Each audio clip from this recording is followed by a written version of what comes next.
Minnesota ਤੋਂ ਇਹ ਖਬਰ ਆ ਰਹੀ ਹੈ, ਇੱਕ ਬੰਦੇ ਨੇ ਇਲਹਾਨ ਓਮਾਰ ਦੇ ਉੱਤੇ ਕੁਝ ਪਦਾਰਥ ਸਿੱਟਣ ਦੀ ਜਿਹੜੀ ਉਹ ਕੋਸ਼ਿਸ਼ ਕੀਤੀ ਹੈ, ਜਦੋਂ ਇੱਕ ਟਾਊਨ ਹਾਲ ਮੀਟਿੰਗ ਦੇ ਵਿੱਚ ਲੱਗੀ ਹੋਈ ਸੀ। ਕਹਿੰਦੇ ਵੀ ਉਸ ਦੇ ਉੱਤੇ ਉਹਨੇ ਸਪਰੇਅ ਕੀਤਾ ਆ ਅਨਨੋਨ ਸਬਸਟੈਂਸ ਦੇ ਨਾਲ।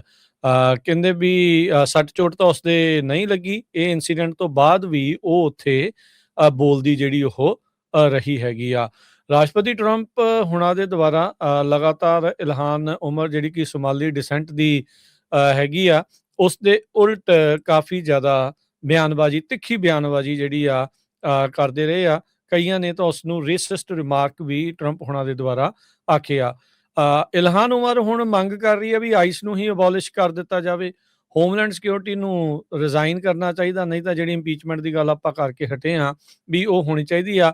ਕਹਿੰਦੇ ਵੀ ਇਹ ਗੱਲ ਕਰਨ ਤੋਂ ਪਹਿਲਾਂ ਹੀ ਇੱਕ ਬੰਦਾ ਕਮਰੇ ਦੇ ਵਿੱਚੋਂ ਜਿਹੜਾ ਉੱਠ ਕੇ ਆਇਆ ਤੇ ਕੋਈ ਲਿਕੁਇਡ ਉਸ ਦੇ ਉੱਤੇ ਉਸਨੇ ਸਪਰੇਅ ਕਰਨ ਦੀ ਕੋਸ਼ਿਸ਼ ਜਿਹੜੀ ਕੀਤੀ ਹੈ। ਸਿਕਿਉਰਿਟੀ ਗਾਰਡ ਨੇ ਉਸ ਨੂੰ ਰੋਕ ਲਿਆ ਸੀਗਾ। ਸੋ ਇਹ ਚੀਜ਼ ਜਿਹੜੀ ਕਹਿੰਦੇ ਵੀ ਇਸ ਟਾਈਮ ਵਾਪਰੀ ਹੈ। ਓਮਾਰ ਦਾ ਕਾਂਗਰੈਸ਼ਨਲ ਆਫਿਸ ਮਿਨੇਐਪੋਲਿਸ ਦੀ ਪੁਲਿਸ ਤੇ ਯੂਐਸ ਕੈਪੀਟਲ ਪੁਲਿਸ ਉਸਨੇ ਅਜੇ ਤੱਕ ਇਸ ਦੇ ਬਾਰੇ ਕੋਈ ਜਾਣਕਾਰੀ ਨਹੀਂ ਦਿੱਤੀ, ਪਰ ਬੰਦੇ ਨੂੰ ਉੱਥੋਂ ਨਾਲ ਦੇ ਨਾਲ ਹੀ ਕਮਰੇ ਚੋਂ ਕੱਢ ਦਿੱਤਾ ਹੈਗਾ ਆ।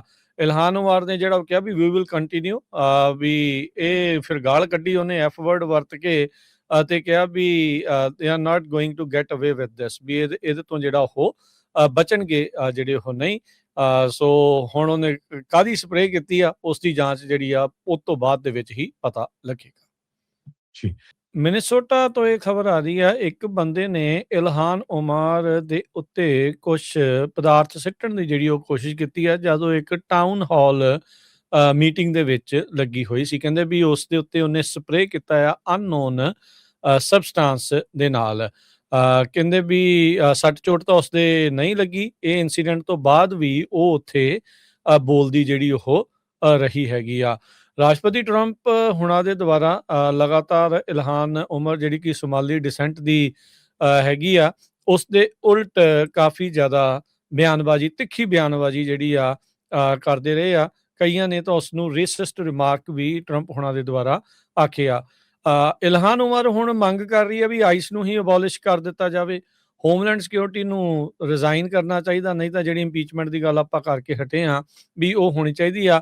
ਕਹਿੰਦੇ ਵੀ ਇਹ ਗੱਲ ਕਰਨ ਤੋਂ ਪਹਿਲਾਂ ਹੀ ਇੱਕ ਬੰਦਾ ਕਮਰੇ ਦੇ ਵਿੱਚੋਂ ਜਿਹੜਾ ਉੱਠ ਕੇ ਆਇਆ ਤੇ ਕੋਈ ਲਿਕੁਇਡ ਉਸ ਦੇ ਉੱਤੇ ਉਸਨੇ ਸਪਰੇਅ ਕਰਨ ਦੀ ਕੋਸ਼ਿਸ਼ ਜਿਹੜੀ ਕੀਤੀ ਹੈ। ਸਿਕਿਉਰਿਟੀ ਗਾਰਡ ਨੇ ਉਸ ਨੂੰ ਰੋਕ ਲਿਆ ਸੀਗਾ। ਸੋ ਇਹ ਚੀਜ਼ ਜਿਹੜੀ ਕਹਿੰਦੇ ਵੀ ਇਸ ਟਾਈਮ ਵਾਪਰੀ ਹੈ। ਓਮਾਰ ਦਾ ਕਾਂਗਰੈਸ਼ਨਲ ਆਫਿਸ ਮਿਨੇਐਪੋਲਿਸ ਦੀ ਪੁਲਿਸ ਤੇ ਯੂਐਸ ਕੈਪੀਟਲ ਪੁਲਿਸ ਉਸਨੇ ਅਜੇ ਤੱਕ ਇਸ ਦੇ ਬਾਰੇ ਕੋਈ ਜਾਣਕਾਰੀ ਨਹੀਂ ਦਿੱਤੀ, ਪਰ ਬੰਦੇ ਨੂੰ ਉੱਥੋਂ ਨਾਲ ਦੇ ਨਾਲ ਹੀ ਕਮਰੇ ਚੋਂ ਕੱਢ ਦਿੱਤਾ ਹੈਗਾ ਆ।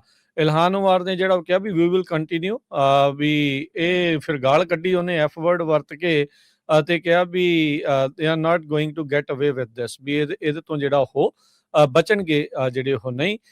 ਸੋ ਹੁਣ ਉਹਨੇ ਕਾਹਦੀ ਸਪਰੇਅ ਕੀਤੀ ਆ ਉਸ ਦੀ ਜਾਂਚ ਜਿਹੜੀ ਆ ਉਸ ਤੋਂ ਬਾਅਦ ਦੇ ਵਿੱਚ ਹੀ ਪਤਾ ਲੱਗੇਗਾ ਜੀ।